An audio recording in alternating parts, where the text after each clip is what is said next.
Hey folks, how's it going? I'm Dustin Cormier, Hatterack Astrology, continuing our discussion of Pluto, the Evolutionary Journey of the Soul. This quick little chapter is on Pluto Retrograde, what it means to have Pluto Retrograde in a chart natally. So it's a bit talks, you could read it to be also meaning Pluto Retrograde in transit too. Jeffrey Wolf Green says, now we come to the apparent phenomena of Pluto retrograde. We will consider Pluto retrograde from a purely evolutionary perspective.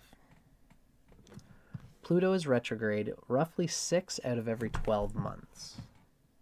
Approximately half of the population will have a retrograde Pluto in their birth charts. What does it mean? Relative to the 4 natural evolutionary conditions, Pluto retrograde means that half the people are not accepting the status quo and will question the status quo in such a way as to reflect their own natural evolutionary condition and state. This process allows for collective evolution at all 4 evolutionary levels or conditions. The correlative principle of retrogradation can be defined this way. Any planetary function, behavior, that is retrograde must be given individual definition. The retrograde principle creates a reactive retreat from the status quo, from societal and collective definitions, expectations, and pressures to respond to life in conforming ways.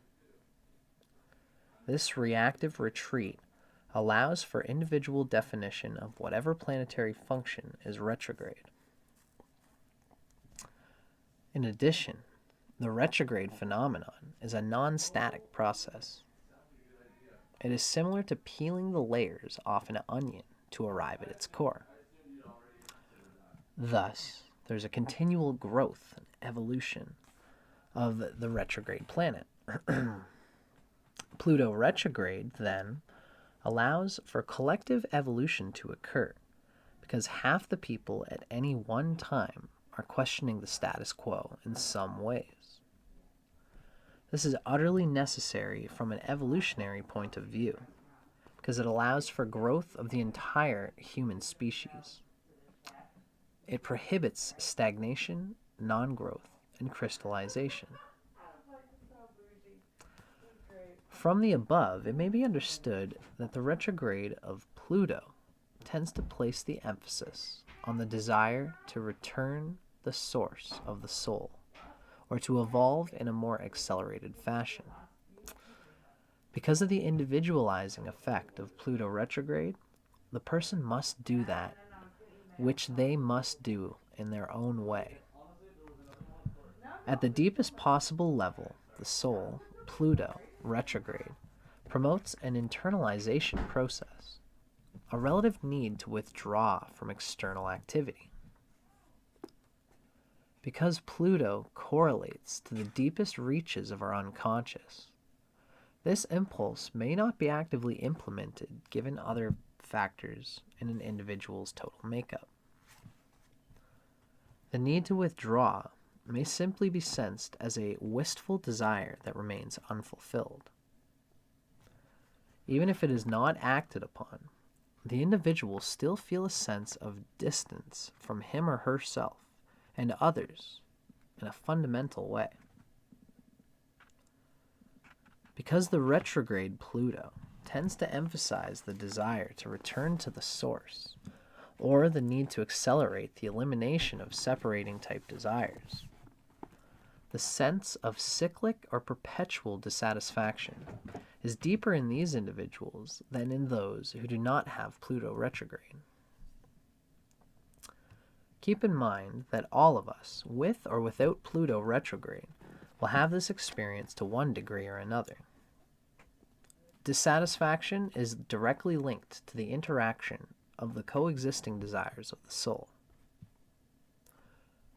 Until all separating desires are totally eliminated, This sense of dissatisfaction is the psychological symptom or effect that originates in the desire to return to the source.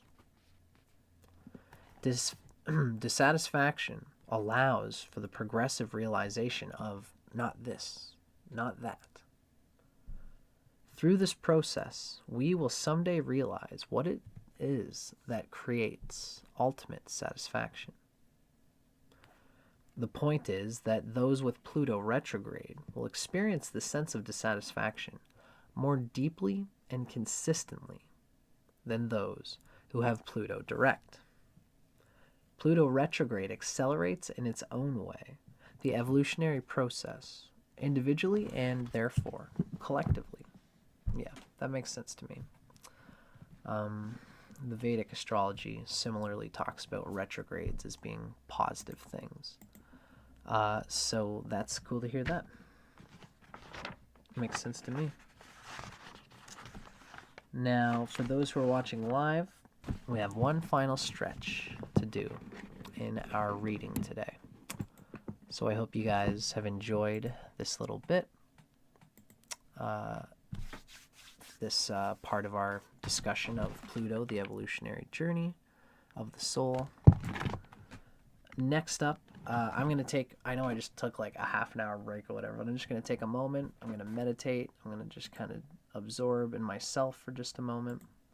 And we are going to go into the Jeffrey Wolf Green's afterthoughts on this whole introduction that he's given to Pluto and what it means to the soul. So yeah, for those watching live, I'm just going to take like 5 minutes.